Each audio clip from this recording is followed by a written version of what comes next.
friends, Amber Stormberg here with Dear Life, Business and Beyond. Welcome to my office. I'm here with Lacey Johnson, who is an author, entrepreneur, and a journalist. Thank you, Lacey, for joining me today. Can you please tell me a little bit more about yourself? Sure. I am a mental health and relationships journalist, and a mom, and the founder of The Wonder Report, which is a women-geared media source. Awesome. Yeah. That sounds amazing. So tell me a little bit about I know you just wrote a little 75-page book.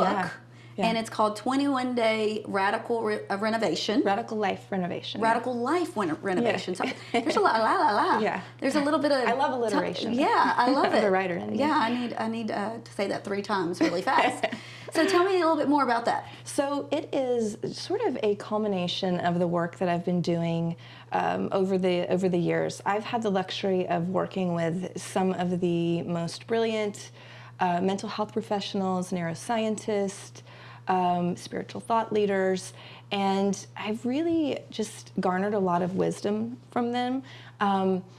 I champion a lot of material for Oprah Magazine. I also champion some women-related issues as well, but I've written for Marie Claire and Pop Sugar, and through my work of just sort of illuminating the human experience and what it means to be healthy and what it means to be well and what it means to have relationships that thrive and a sense of purpose and a sense of self. That's I've sort of fallen in love with the space between a person feeling like they just feel so dejected and overwhelmed and so lost and so just like, I can't do this anymore. And then the space of total transformation. There's so much beauty and power in that. Absolutely. I feel like I've personally been through a lot of struggles and hardships and traumas and stretches of grief in my life, and I feel like that's just, it's fed my work as a mental health and relationships journalist, and I sort of have braided my own experience through experiences through my passion. What brought you to this? I mean, at what point did you say, this is what I want to do? Well, I've always, it's so funny because I've always been a writer. I've always loved words. My family's always sort of said that I'm a wordsmith. When I was little, when I would sit down to do my homework, a story would just spill out of me, or I would make an observation about something, and then I would have like an essay written, and so it was just, it was such a natural part of me that for a long time I didn't. Sometimes the things that are the most organic to us, the most effortless, we don't ever think that they would be a career, because it's like saying that you're going to eat your favorite food. You know what I mean? Yeah. Writing, I'm going to do that whether I'm making a living doing that or not. I'm so in love with people and what makes them function in a way that serves them and what doesn't, and that space between the two. And so I actually had a lot of trauma from my childhood, and I moved through my 20s just in very toxic relationships, trying to process my grief and pain from losing my mother in a very tragic way when I was 6 years old. And there were just a lot of habits in my life that were very dysfunctional, and I just felt like I couldn't get it right. Well, but the one thing that was working very well was making progress toward my degree. I graduated from Belmont University. Great school. Yes. Local here in Nashville. Yes. Which is awesome. Are you from Nashville originally? Yeah. Okay. Actually, I was born in Mississippi, but I moved here when I was very small. So I grew up here, I feel like, but not very many Nashvillians. Yeah, right? So you're one of the few. Yeah, I've seen a lot. I'm sure you have. I've seen a lot. I'm sure you have. I have a lot of thoughts about that too. Yeah. Good and bad. As do I. When I finished my degree, I was actually 31. I was right before I turned 31. Okay. It was interesting because I knew that through all of my 20s, I was in a bad relationship, and I just felt like I was sucking at life. Like I felt like I was just failing planet Earth, if that makes sense, like this course, of Earth. But I knew that there was something deep inside of me just tugged at me, that I knew that there was hope for a better. I knew that I had potential. I knew that I had things that I wanted to give birth to. And so I sort of made myself my own project of renovation. I didn't know it was called that at the time. Yep. And then it just kind of organically built this career I completely changed my life in a matter of a few years.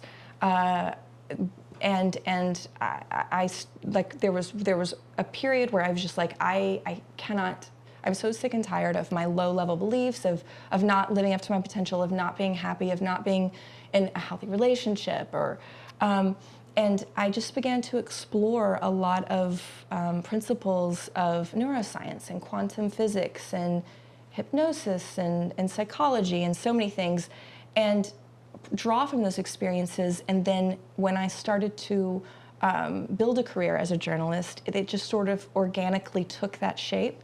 And I had a completely different life in a matter of a year or two. It sounds like you had some self-talk and self-revelation. Yeah. And I'm very much a believer in that. Yeah. And just everything that I do. And I have 3 young daughters who are teenagers now. Yeah. And affirmations, I think, are also wonderful things. Yeah. And my daughters, when they get out of the car every day, I make them say that tell me that they're smart, beautiful, and gracious. Yeah, and they've done that since they were started that's kindergarten. lovely. And it's just one of those things, what you tell yourself, you'll believe. And in the beginning, it sounded like you were telling yourself that you weren't worthy. What you tell yourself. It's amazing. Self-talk is amazing, just internally. And some people don't, they believe it, they don't believe it.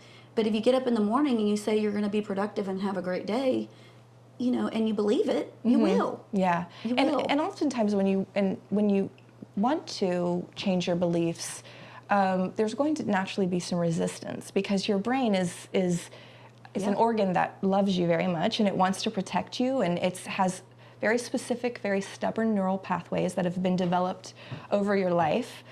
So when you want to rewrite those, and that's what my workbook, the 21-Day Radical Life Renovation, I really dig into explaining the process of why we get stuck in patterns. It's literally your brain. When you try to introduce new information or a new experience or a new person or sort of step outside of your comfort zone, your brain goes, there's an intruder in the building, or this is scary. And so you really have to, I think the first step is just getting so completely, courageously, radically honest with yourself. Conviction. Yeah, that's the word that just came to radical. me. Yeah. Honesty and radical authenticity. It's no different than someone deciding they're not going to drink or smoke or do drugs anymore. Yeah. I mean, you hear these people that have these, addictions, which is a chemical imbalance in the brain, which is a true addiction, that people have, and then they just, when you have to make up your mind. It's a literal term. Yeah. You have to make it up in your mind that you're going to be different. I think there's always an element of choice. I think in some situations, people who've encountered a lot of trauma, they need some support to. I think it transcends making up your mind. I think that is the first step, 100%. I think that if there've been some beliefs and things that have been, your beliefs actually, they alter the biochemistry of your body, and so you actually get, a lot of times what addicts are seeking is that dopamine, that sort of dopamine, and it's a physical, reaction, a physical addiction. So there needs to be some help and some accountability in many situations. But yes, of course, the first step is always a decision. And you can't even arrive there without that radical honesty. And that's very scary. It is scary. I had to take, and radical responsibility. I think that's kind of the part where people sort of stray from that, because, people have experienced unimaginable things and unimaginable pain and unimaginable abuse, but those things that happened in your life, those hardships that landed in your life, those horrific things or whatever they may be, of course they're not your fault, but your reaction to them is your responsibility, no matter what. It's in life. I sort of follow this ethos that there's the event that happens to you, okay? There's the event, and then your reaction equals the outcome. So it's not just the event that makes the outcome. It's the event plus E plus R equals O. So the event plus your response to that event, like how you show up, who am I going to be in response to this event? That creates your outcome. And I think we sort of I read a lot of misinformation on the social media. Everyone has a megaphone. Oh gosh, we could talk about that right now. Yeah, I've done a lot of research on that. State of the environment. Yeah, I've actually done a lot of, I've interviewed a lot of psychiatrists and psychologists about just sort of the addictive nature of social media. And I actually did a piece on Pop Sugar, and I was on Dr. Carolyn Leaf's podcast last year about sort of how it's affected us, and there is so much to that. It's a whole different podcast, really, because it's, I mean, having teenage girls, you know, how do you limit that so that they can see outside of the phone? Yeah. Yeah. I mean, because they're, you know, here all the time. Well, and it's affecting the Gen Z, their communication skills are greatly affected because there's this mirage. We're all digital mirages nowadays. Like we're all digital. We are. And even the Facebook, and I'm older, so Facebook was my platform in the beginning, you know, just seeing everybody in their perfect life.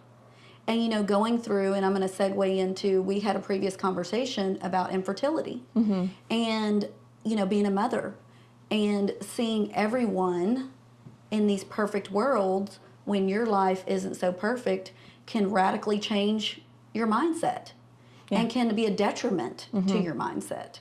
And I've seen friends and people that just, you know, you think that they're perfect, but they're not.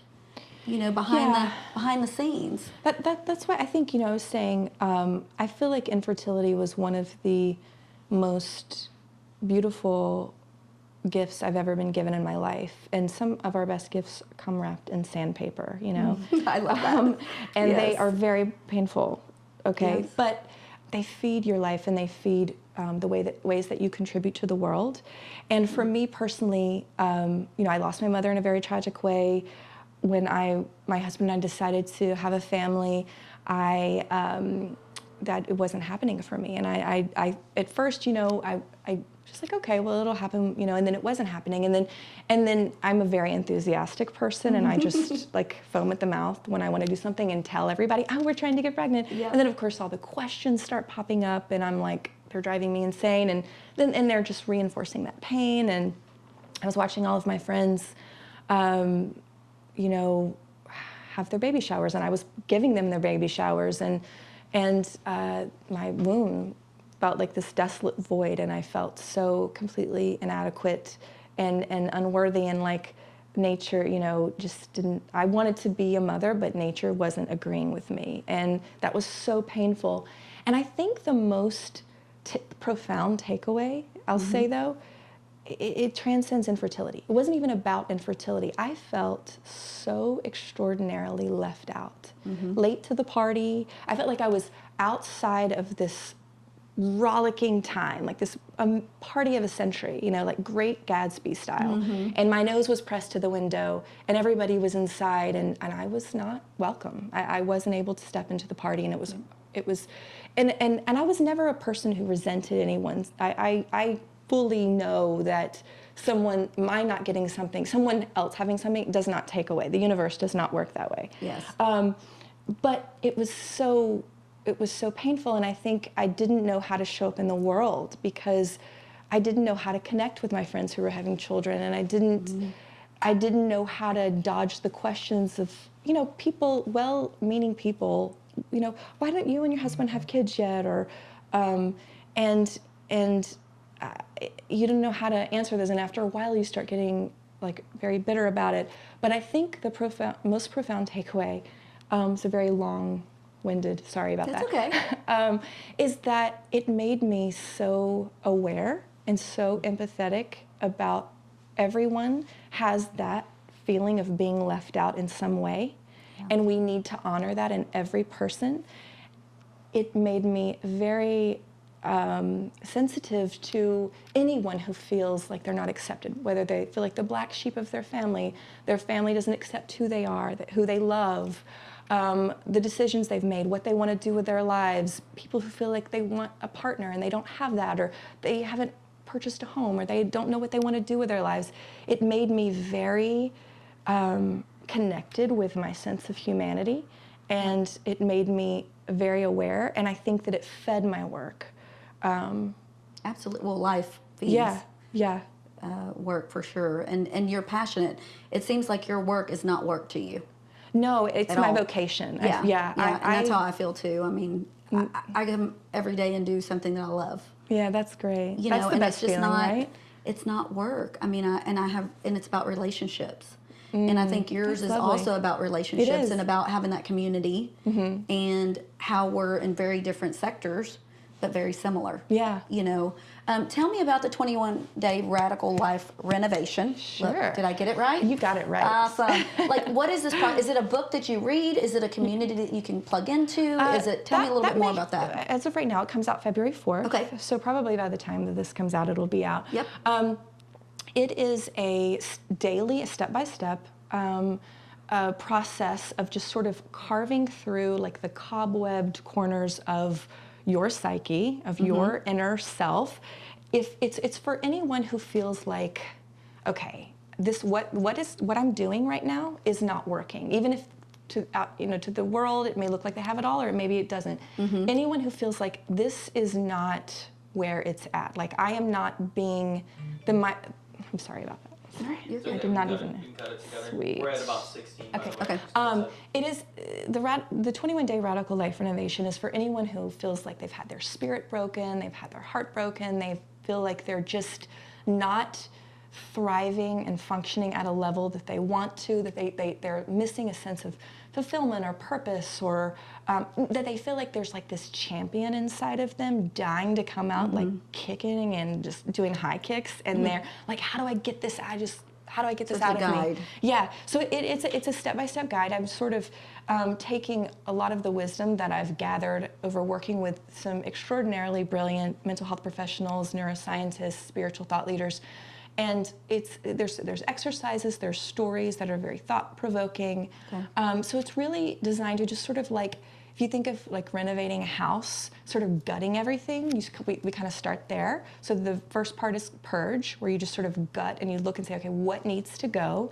The second phase of it is, the second week is reimagine. So it's kind of like, okay, what can I reimagine? Like where I'm now, what could this be? If you look at like the way you would renovate a house, like what potential does this have? Where, what do I need to tear down this wall? Does this, and then the third piece is let the light and wonder in. And that's all about following the fragrance of your possibility, of your curiosity. I'm sort of trying to guide the reader down this pathway, like point them down a more optimal, energized version of themselves. Yeah. Well, and that's just, I think here with our pandemic that we've suffered over the last year, I think your book, the release and just the timing of it is going to be amazing. Thank you. Because there's probably so many people that need this and have lost we have changed drastically as a society in how we operate. Yeah. And as humans, we're not built to maneuver the way that we are and the way that we've been maneuvering. Isolation, all these things, homeschooling your children, which we were talking about earlier. I am much better as a working mom than being at home. I'm much better for my children. I don't want to be their teacher. Right. I teach them, but I don't want to be their day-to-day academic teacher. I partner with their teachers and everything, but it's just one of those things that, there's so many moms and dads and families just having to completely restructure their entire life. I'm in awe of them. It's amazing. I have friends who have built, teams of moms and dads too that come together. But that's beautiful. See, there's beautiful. A gift in every, and that's really what it's about, and that's what my work is about. That's what I want to stand for in everything that I do. There is gift. There is a kiss in every pain, in every loss. There is a hug. There is an invitation to become more of yourself. Really, like I will share with you. I don't even know that you know this, but. In September, just a few months ago, I took my daughter, who was 18 months on that day. She'll be 22 months tomorrow. But I took her to the mall for the first time since, COVID like shoved us all into isolation. Yep. And I had her in this big jogger stroller, and it probably looked ridiculous, but I was like, I don't care. It's got this like cocoon around her. I'm going to take her to the mall. And I was run over by an unlicensed 17-year-old driver. I was full body run over. I almost died. Yeah. Oh my gosh. Yeah. She missed my head by 1.5 inches. I mean, it was about 1 inch. She would have punctured my lungs. Miraculously, it was a SUV, so it was elevated a little bit. So it didn't actually damage here, but it went over my shoulder, arm, and hand. And I mean, when death winks at you, you really don't live the same way ever again. But I will say that as traumatic as that experience was, the reason I share this is because in the aftermath of that, so many people said to me, oh, it's going to be a very long time before you'll be able to step, and walk across a parking lot again. You're not going to be able to drive again. You're going to have post-traumatic, you will have PTSD. And I thought, wait a minute, okay, I don't receive that. That's not my truth. Just because you tell me that doesn't mean that I have to receive that. That may not be my story. Now, of course, it's inevitable that science tells us that, of course, my brain is going to imprint that experience. So when I step foot into a parking lot or get close to a car, I'm going to be jumpier. That's my very efficient brain, brilliantly designed to protect me. I'm actually so in awe of that.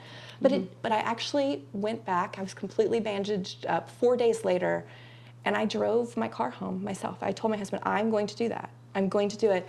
But my point in saying all this is that there is a gift in every traumatic event, in every hardship.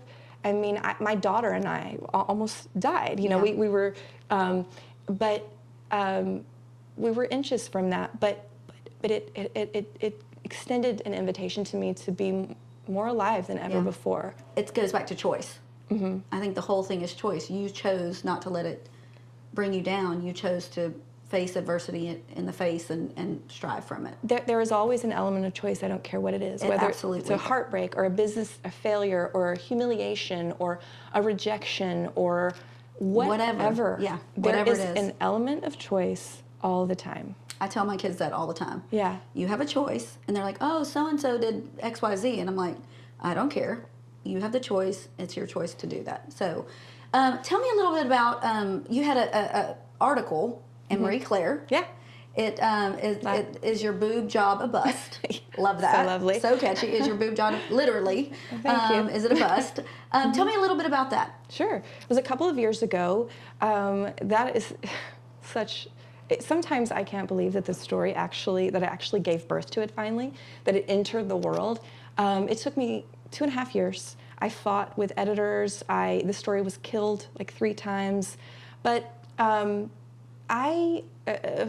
the early part, I had a couple of people contact me. They'd read my work and I think some work in Cosmopolitan and various other publications, and they knew that I was really passionate about bringing truth to light, and very passionate about empowering women, and I truly am.